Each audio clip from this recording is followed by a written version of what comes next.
die, that decision is in the hands of the Zero, not either one of you punks." Cade could almost smell the leader. Quag was his name, as he stalked toward them. He wore a loose-fitting tank top covered by a fur-lined jacket, and he had a tattoo of an elongated star sloppily applied over his right eye. Everything about him was coated in sickly grime. "Leave my brother," Tristan said, stepping in front of Cade. "If the Zero wants to make an example, he can do so with just one of us." Quag scoffed. "This isn't a negotiation, kiddo. You're worth more to the Zero alive, but he'll take you dead all the same. Your parents cost him a lot of money by attracting Praxis to our planet. And because of that, we have to show what happens when someone interferes with Zero business." "Our parents didn't bring Praxis here," Cade spat.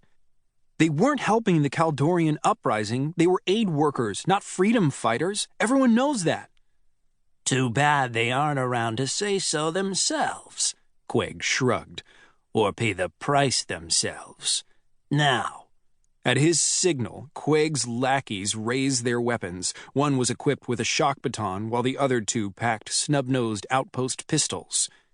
"How's this going to go?" Quag smugly asked. Cade, though, was focused less on the threat of lethal weapons bearing down on him and more on the strange man who'd entered the alleyway. He was standing a couple paces behind the Zeros, a 3-foot wooden bow staff gripped in his right hand. "Let them go," the man said evenly. "Let them go and walk away from here while you still can." Cade watched Quag turn around slowly, the satisfied grin already disappearing from his face. "And who's this? Grandpappy?"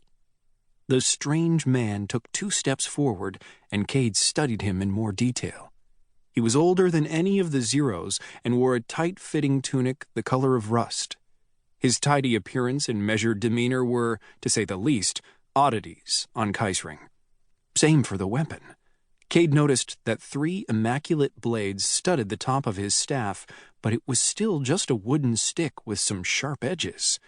While it was nice for this crazy person to intervene on his and Tristan's behalf, what Cade really hoped was that he could last long enough in a fight against the Zeros so they could escape.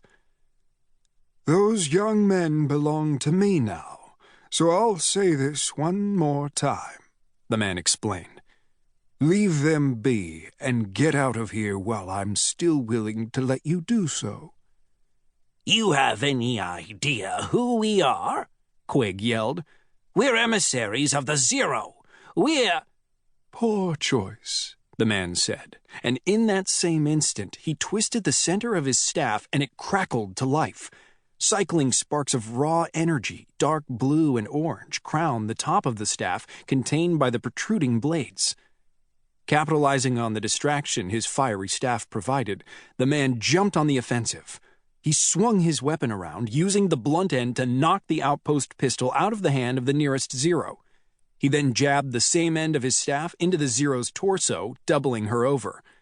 Cade was about to yell out a warning as the other pistol-armed Zero trained it on the man, but before a syllable could slip through Cade's lips, the man grabbed the doubled-over Zero and used her as a shield against the incoming fire.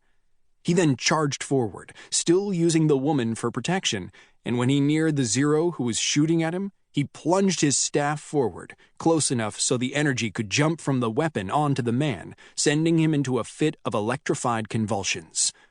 Unconscious, he fell to the ground, and Cade could see the smoke wafting off his body. The man dropped the woman and pointed his weapon ahead, waiting for the 2 remaining Zeros to make their move. "This guy is awesome," Cade whispered to his brother. Tristan wasn't listening, though. He was staring at the scene in front of them in wonderment.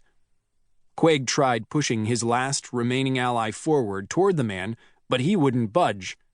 "You know what?" he said as he dropped his baton. "This isn't even worth it. I'm out."